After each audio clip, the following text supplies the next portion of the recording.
नमस्कार, मैं अनिल कुमार श्रीवास्तव और आप देख रहे हैं दैनिक जनजागरण न्यूज़। आज हमारे स्टूडियो में आए हैं आदरणीय राम मोहन गुप्ता जी। सर, आपका बहुत बहुत स्वागत है। धन्यवाद अनिल जी। आपने देखा राम मोहन गुप्ता सर ने पूरी अपनी दर्जन भर साथियों की टीम के साथ किस तरीके से 5 तारीख को पर्यावरण दिवस मनाया और हरित पहल इनकी प्रेरणादायी रही। और आज बता दें आपको, विश्व महासागर दिवस है।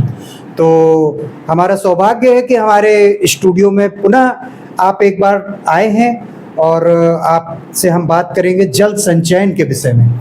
सर, थोड़ा सा विश्व महासागर दिवस के अवसर पे अपने बहुत बहुत धन्यवाद अनिल जी और दैनिक जनजागरण। आप लोग वास्तव में जो कर रहे हैं समाज के लिए बहुत जरूरी है। सबसे पहले, जैसे कि आपने कहा, आज विश्व महासागर दिवस है, तो इसके लिए हम लोग जरूर बात कर रहे हैं। हालांकि हम लोग जहाँ बैठे हैं बहुत दूर है, हमसे बहुत दूर है महासागर, लेकिन ध्यान रखिए हमें सोचने की ज़रूरत है। और ज़रूरत क्या है, हम जाते हैं जब वहाँ भले घूमने के लिए जाए, किसी काम के लिए जाए, तो हमें ध्यान रखना है कि वहाँ हमें गंदगी नहीं करनी, किसी तरीके से कूड़ा करकट नहीं फैलाना। और सबसे बड़ी बात, हमें संयम बरतना है। संयम ऐसे बरतना है, कई बार हम उत्साह में समुद्र में अंदर घुस जाते हैं और लहरें आती हैं, तो कई बार नुकसान भी होता है कई तरीके से। इसके अलावा एक चीज़ और ध्यान रखनी है, इस महासागर को हम रत्नाकर भी कहते हैं। कितने रत्न इसमें सजोए हैं, संवारे हैं, प्राकृतिक संपदाओं का अकूत भंडार है। तो निश्चित तौर पर हमें इनके रख रखाव पर ध्यान रखना है। तो इसमें हम बहुत कुछ तो नहीं कर सकते, सहयोगी की भूमिका अदा कर सकते हैं। जी सर, महासागर के विषय में आपने बताया रत्नाकर है। अगर हम इसे जल से जोड़ के देखें तो सर, आज के समय में जल की कितनी उपयोगिता, और लगातार जल कम होता जा रहा है। हमारे जो वाटर लेवल है बहुत नीचे जा रहा है, प्लस वाटर जो है इसमें टीडीएस भी लगातार बढ़ता जा रहा है। तो इसकी रोकथाम के लिए हम क्या कर सकते हैं? देखिए, सीधी सीधी सी बात है कि सबसे पहली बात, हमको जगना होगा, हमें सोचना होगा। आज हम जहाँ बैठे हैं, शायद हम लोगों के सामने जल की समस्या नहीं है। आप कल्पना करिए, लोग मीलों दूर जाते हैं एक बाल्टी पानी भरने के लिए। बहुत से ऐसी जगह हैं जहाँ पर पीने को पानी सुलभ नहीं है, बहुत से ऐसी जगह है जहाँ पर काम के लिए पानी सुलभ नहीं है। तो जरूरत है हम लोग पानी का उपयोग संभाल कर करें। आपने देखा होगा, हम लोग रोज ही देखते हैं कि अगर पाइप पानी आ रहा, हमने पाइप लगाया, घर बार दरवाजा खोला और ये धोया वो धोया। कभी सोचा है कि ये पानी कितना मूल्यवान है? आज देखिए, नल सूखे पड़े हैं, कुएं खत्म हो गए हैं, लेकिन मैं तो कहूँगा बहुत अच्छा, हमारी सरकारें कम से कम अमृत सरोवर का एक नया स्वरूप लेकर के आई हैं और इससे जल संचयन का काम कर रहे हैं। ये बहुत अच्छी पहल है और हम सबको इस पर बहुत ध्यान रखने की जरूरत है। दूसरी चीज, हो सकता हम आप सभी नहीं कर पाते, बहुत जरूरी है वर्षा जल का संचयन। और हमारे आपके सबके घरों में एसी लगभग लगे हुए हैं, कहीं 1 है, कहीं 2 है, कहीं 4 है। ये हमारे पर्यावरण को कहीं नुकसान कर रहे हैं, लेकिन इनकी तरफ से अगर जल की आज हम बात करें तो पानी बहता है, निकलता है, देखते हैं। बहुत से हमारे साथी हैं, हम लोग भी ऐसा करते हैं, बाल्टी रख दीजिए जहाँ पानी गिर कर आ रहा है उसको भर लीजिए, घर का पोछा उससे लगवा लीजिए, साफ सफाई करा लीजिए, तो उस पानी का भी कितना अच्छा उपयोग कर सकते हैं। बचत ऐसे हो सकती है। और हम आप जाते हैं, दाढ़ी बनाते हैं, हम लोग तो भाई रोज ही दूसरे चौथे तो करना ही पड़ता है। टंकी खोल कर हम खड़े हो जाते हैं, मग करिए, एक मग रखिए, वहाँ पानी ले लीजिए, जब जरूरत है तब इस्तेमाल कीजिए। ये भी एक हम सहयोग कर सकते हैं जल संचयन का।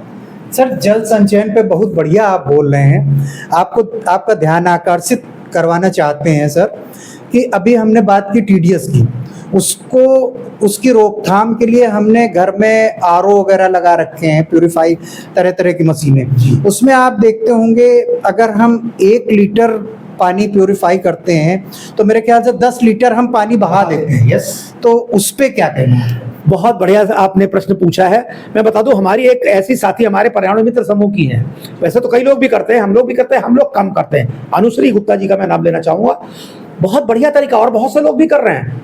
क्या करिए, उस पानी को बकेट में ले लीजिए, वो पानी निकल के आता है। हम बाजार से सब्जियां लाते हैं, उसको धो डालिए, एक बार दो बार उससे धो लीजिए, फलों को धो लीजिए, बाद में आप साफ पानी से धोइए, उसका उपयोग हो सकता है। उस पानी को, मैंने कहा ना, बागवानी अगर करती है कहीं है आपके पास, उस पानी को धीरे से डाल दीजिए ठंडा करने के बाद, रखने के बाद, तो आप देखिए उस पानी का भी सदुपयोग होगा। ये सारे टॉक्सिक सब जो हम बाहर निकाल रहे हैं वो उनको चाहिए, उसको दीजिए, हमारी धरती और उर्वरा होगी। तो आप सुन रहे थे, कितनी बेहद सुंदर बात बताई कि उसका सदुपयोग किस तरीके से किया जा सकता है मित्रों। तो आप देख ही रहे हैं किस तरीके से राम मोहन सर कह रहे हैं। सर, बात जल संचयन की चली है, तो जल संचयन पे और क्या क्या हम कर सकते हैं? देखिए, यूँ तो बहुत सी चीज़ें हैं, मैं फिर वही कहूँगा, एक कहावत होती है कि बूंद बूंद से घट भरे, घट से बने संसार। तो करना क्या है, हमको जागरूक रहना है, खुद जगना है। आज होता क्या है, हम गाड़ियां धुलवाने ले जाते हैं, हमारी कार मोटरसाइकिल सब धुलती हैं, पानी बेतरतीब बहा जाता है, इस पर भी संयम की आवश्यकता है। पानी जहां से बचे बचाइए। और सबसे बड़ी बात, अगर कुएं बंद हो गए हैं उनको खुलवाइए। आप कहेंगे कुएं का तो कोई उपयोग नहीं होता, ठीक बात है, लेकिन आप सोचिए कुएं का उपयोग नहीं होता, कल 4 दिन बाद पानी बरसेगा तो कुएं से पानी कहाँ जाएगा, जमीन में पहुंचेगा। तो हम संचयन में भूमिका का निर्माण कर पाएंगे, कितनी अच्छी सी बात है। और बहुत से ऐसे अवसर हमें खुद मिलते हैं जब हम पानी को बचा सकते हैं, जैसे नहाने के लिए, अरे भाई ठीक है, शावर भी खोल रखा है, नीचे बकेट बह रही, बकेट में पानी बह रहा है, सब क्यों? हम जरा जरा सा पानी बचाएं, उन क्षेत्रों को सोचें जहां पर एक एक बूंद पानी नहीं मिलता, लोग तरस रहे हैं। ध्यान रखिए, जल ही जीवन, जीवन जल है, जल के बिन रुका कल है, या और दूसरा अगर कह ले, जल ही जीवन, जीवन जल है, जल संचय सुंदर कल है।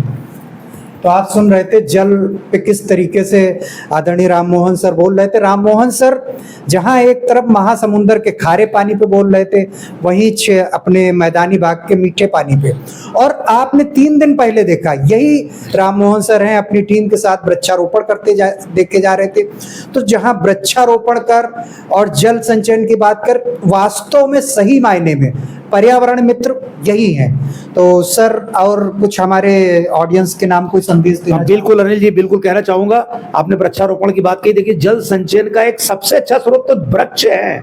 पौध लगाइए, और अगर जमीन में रोपित करते हैं उनको अगर पानी देते हैं, तो जितना पौध लेता है, बाकी जल जाता कहाँ है, उसी हमारी धरा में समा जाता है और फिर वही वापस हमको मिलता है। इसलिए हम सबको ध्यान रखना है, पेड़ लगाते हैं उससे बढ़िया प्राणवायु मिलती है, पेड़ लगाते हैं उससे फल मिलता है, पेड़ लगाते हैं तो उससे फूल मिलते हैं, और पेड़ को अगर सींचते हैं तो जहाँ पर प्राणवायु मिलती है वहाँ पर हमारी धरा की उर्वरा शक्ति बढ़ती है। इसलिए हमको ध्यान रखने की जरूरत है। धन्यवाद। और हमें देखते रहने के लिए, आप यूं ही देखते रहने के लिए लाइक सब्सक्राइब जरूर करें। धन्यवाद, नमस्कार।